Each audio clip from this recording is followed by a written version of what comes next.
இப்போ ஏரிக்காக அவங்க சொல்றது வந்து அதை என்னால் முடியாத விஷயம் தான். இருந்தாலும் நான் முடிஞ்ச அளவு என்னால் முடிஞ்ச வரைக்கும் நான் ட்ரை பண்ணுறேன். அதுக்கெல்லாம் பெரிய ஆளுக்கு தான், என்னோட மேலே இருக்கிறவங்க மட்டும்தான் ஏரியில் மோத முடியும். என்னோட எல்லா வரைக்கும் சொல்கிறீங்களா, அதுக்கு நான் எல்லா ஒத்துழைப்பும் கொடுக்குறேன். இப்போ சொன்னாங்க நம்ம ஏரியாவில் பல அளவு தான் இவங்கெல்லாம் இருக்கும்போது நல்லா தூய்மையான வேலைகள்லாம் நடந்துட்டு இருந்தது. இப்போ கொஞ்சம் சீரழி போயிருக்கு. அது நம்ம சொல்லிக்கூடாது. இருந்தாலும் ஆளுங்களை புதுசாக மாற்றும் போதெல்லாம் ஜனங்க ரொம்ப கஷ்டப்படுறாங்க.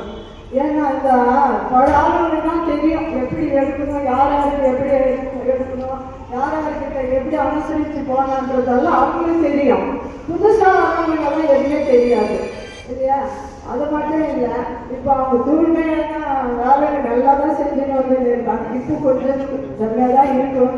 இருந்தாலும் அது முயற்சி பண்ணி ஒன்றும் எங்களால் முடிஞ்ச வரைக்கும் 2006 நான் வந்து இந்த ஆட்சிக்கு வந்தேன். 2006 தான் ஆட்சிக்கு வரும்போது இந்த ஏரியா எப்படி இருந்ததுன்றதோ இப்போ கனவு கூட நன்றாத அளவுக்கு போயிடுச்சு. சம்பாதிக்கவே டவுன் ஆகி போயிடுச்சு. திருமணம் தான் நம்மளுக்கு ஒன்றாயிடுச்சு. நம்மளுக்கு ஒன்றில் தான் போயிட்டு இருக்குது. இருந்தாலும் அதெல்லாம் எனக்கு இதெல்லாம் பார்க்கும்போது ரொம்ப சந்தோஷமாக இருக்குது. இவங்களும் அவங்க மாதிரி வேலை செய்கிறவங்க வந்து இல்லைன்னா நம்மளுக்கு இந்த அளவுக்கு சுத்தமாக இருக்க முடியாது. நம்மளால இருக்க முடியாது. கொஞ்சம் அவங்க உணவும் நம்ம புரிஞ்சுக்கணும். அவங்கள வந்து சூப்பராக எடுக்கிறாங்கன்னு ஒரு கேவலமாக பார்க்கக்கூடாது. அவங்க நம்மள மாதிரி மனுஷால் தான். அவங்கெல்லாம் இல்லைன்னா நம்ம எங்கோ நாட்டிருந்தா நம்ம வீடுங்களே நாட்டலாம் இல்லையா? அவங்க இருக்க வேலை நம்மளுக்கும் எல்லாத்தையும் சகிச்சுட்டு போகிறாங்கன்றது அவங்க பெரிய விஷயம். அவங்களுக்கு இந்த பாராட்டு மட்டும் இல்லை, இன்னும் எவ்வளோ பாராட்டு கொடுத்தாலும் அது ஈடு கட்ட முடியாது. அந்த அளவுக்கு உழைப்பு இருக்கு அவங்களுக்கு. அந்த அளவுக்கு இருக்கும்போது தான் நம்ம சுத்தமாக சுகாதாரமாக வாழ்ந்துன்னு இருக்கிறோம். இந்த ஏரியில் வந்து இன்னும் ஏரியில் நம்ம ஏரி ஆரம்பித்தாதான் இந்த ஏரிக்கு வரும் தீர்வு வரும்.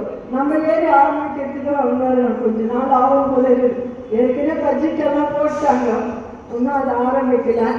இது கொஞ்சம் அந்த ஆட்சி போனது இந்த மாற்றம் வந்து பெரும்பாலும் தான் வருமோ என்னமோ தெரியல. அடுத்தது எலெக்ஷன் வரும்போது இது மாற்றம் தான் வரும். இவங்களுக்கெல்லாம் தூய்மை பணியாளர்களுக்கு இந்த அளவுக்கு பரிசு கொடுக்கறதுல எனக்கு ரொம்ப சந்தோஷம்.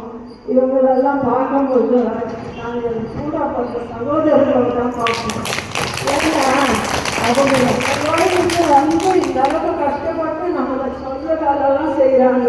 அப்படின்னும் போது நம்ம அவங்க பெருமை தான் கொடுக்கணுமே தவிர அவங்க இல்லைன்னா நம்ம நேரிடு நம்மளால் நம்ம வீடே நம்ம சுத்தம் பண்ணிக்க முடியாது நிலைமையிலே நம்ம இருக்கிறோம். இவங்க சொல்லும் போது கூட நான் சொன்னேன், அவங்களுக்கெல்லாம் நம்ம எந்த அளவுக்கு கொடுத்தாலும் அது ஈடாக முடியாது. அவங்களால தான் நம்ம இந்த நேரத்தில் இருக்கிறோம். இந்த அளவுக்கு பெருமாடி இருக்கிறோமோ அவங்க தான் எல்லாமே காரணம். நன்றி வணக்கம். இந்த ஆரம்பத்தில் வச்சிருக்கிற அனைவருக்கும் இவங்களுக்கு பணியாளர்களுக்கும் இந்த வேலையெல்லாம் ஒரு பெருமை கொடுத்து செய்யணுன்றது ஒரு பாராட்ட விஷயம். அவங்களுக்கும் ஜெயிக்கிறியாங்களும் இங்கே இருக்கிற அசோசியேஷன் எல்லாருக்கும் நன்மங்களாலும் எல்லாம் நன்றி. எல்லாருக்கும் நன்றி சொல்லிட்டு அவங்க பரிசு கொடுக்குறாங்க.